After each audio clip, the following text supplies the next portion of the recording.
fire coals and the healings. I was just trying to say, like, you can see from their perspective. You're like, what are you talking? So I'm at a bunch of this 100 feet of coals, and they've raked it freshly right before I was supposed to walk on it, because they do that periodically. And you can feel the heat before you walk. It's hot. You're glowing, sweating. orange, okay. And I thought, okay, I'm going to ace this. And I just focused at the end. I was already celebrating before I even started. Walked it, didn't rush it, and didn't feel a thing. Got to the end, wiped my feet off, and, But here, and this is the reason I brought this up, because we were talking about the gap in the game. We were back in the room. It was Harvecker that did this event. He was like a Tony Robbins. And he said to the group, he says, if you're not celebrating right now, if you're already on to the next thing that you need to be accomplishing, that's your problem. Interesting. And I was one of those people.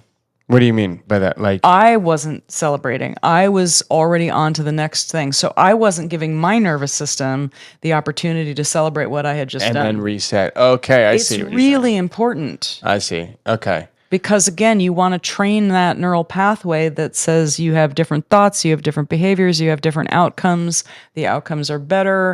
And then you have to celebrate that so that it becomes a circle and it becomes a self-perpetuating thing. So after you just walked on those coals, you were already thinking about what the next thing is. How is that even possible? You just walked on coals. But you figured out a way to do it. I was already figuring out, again, and this is a high achiever thing. It's like you never feel whole. You never feel good enough. You're always looking for the next thing, which is okay to a point. Okay. But if you want to feel satisfied, you have to be able to switch to the other hat. And recognize the win when it comes. And celebrate and have a drink with your friends and laugh and play and... it's all balance. So I'm trying to figure this out here. Act as if, right? Whether it's Joe Vitale, Joe Dispenza. Yep. It's feel the feeling ahead. It used to be seeing is believing. Now it's believing is seeing. Yes. So how does one feel what they already have? And I'm trying to think of how to explain it, because ahead of it actually appearing in the outside world. Not just that. So how do you want something, but you're supposed to already have it and feel that you already have it? That's a great question. So say you want a relationship. Because you can't feel separate from it. The relationship, a car, whatever, right? Right. Job. So if you're in the wanting of it, you're creating the separation. Yep.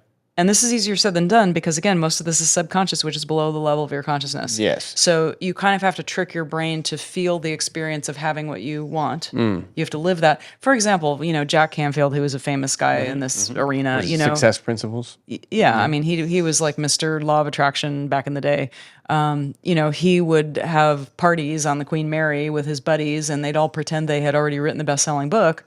Way ahead of having done it, so that they could be in the vibration of that, and that they were a vibrational match for that. So play pretend. Experience the joy, wholeness. That's a good reframing there, by the way. Yeah. Play pretend, but no, experience. Yeah, experience it ahead of the happening, and then you're a vibrational match for it. It can't help but show up. So I mean, do you do this within your own life? Sure. Like, can I don't know, help me. Give me an example, like one example. Well, I was just showing you the book of a guy that I interviewed recently. A lot of books. He wrote The Creation Frequency, a little tiny book. Yep. And somebody I would love to connect with. Yep, right? He was totally broke and alcoholic, and wife had kicked him out. He was at the bottom rung of the bottom rung. He meets the guy called the Mystery Man, who in 7 1-hour sessions, one a week apart, teaches him the law of attraction. And really, really simple. It's just you write a script in present tense, full of juicy, wonderful language, appreciating and celebrating having accomplished what it is that you want to accomplish.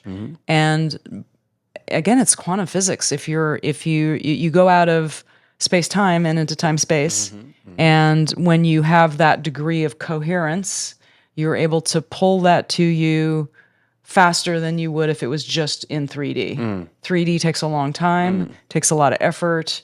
It's just mechanical. Whereas if you're moving into a vibrational match, you're able to attract that to you faster than you could in 3D. So by the way, is this the life script is this where Bob Proctor got the life script that he always talks about?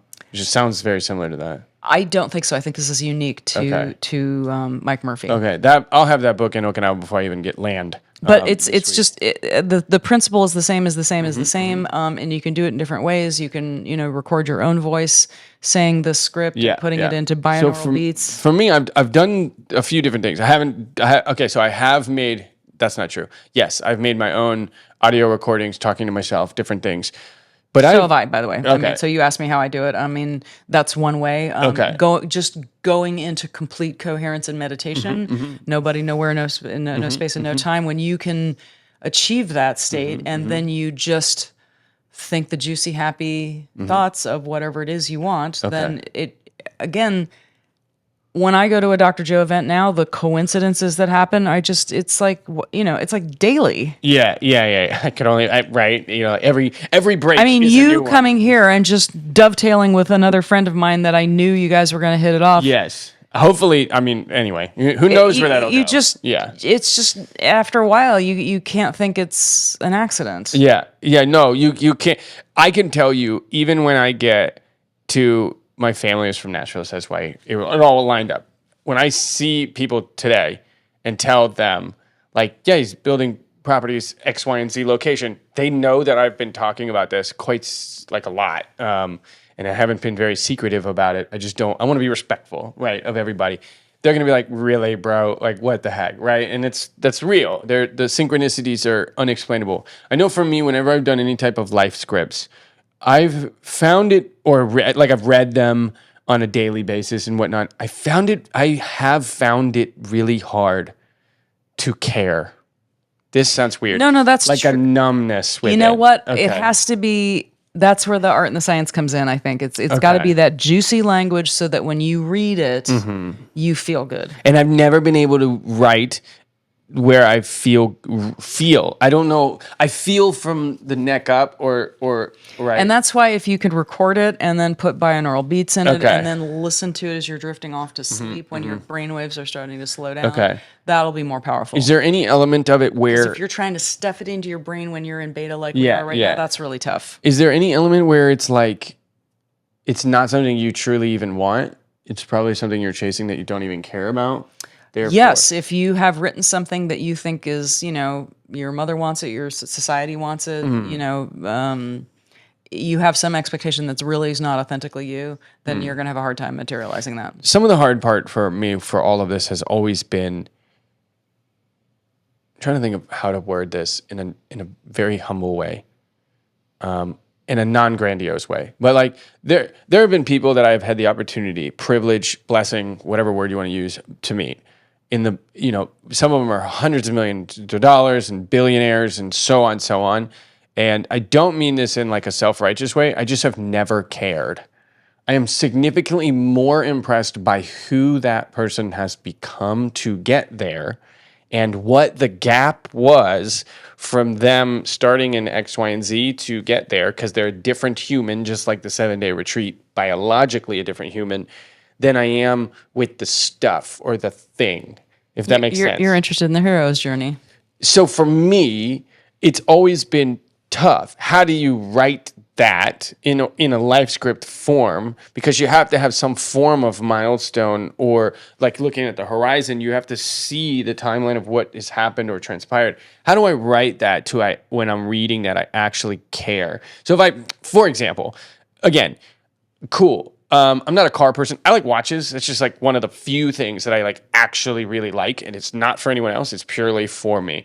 But if I'm writing about watches, there's not like, it is significantly more important to me about the person I'm becoming to get that than I care about the watch. Exactly. Or the So Ferrari. if you're writing about watches, it's not gonna. So how do I reword those things to get that out of myself? Well, whatever the juicy thing is that turns you on. So if it's feeding a population of a poor country or curing cancer or one of the things, as you said this, or making housing for people that don't have putting housing for children that don't have food to eat and schools to go to, people helping a village that they spend half of their life getting clean water.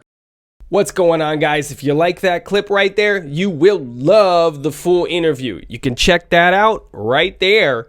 I'll see you on the next video. Oh, and subscribe because we got a lot of big things coming up in the near future.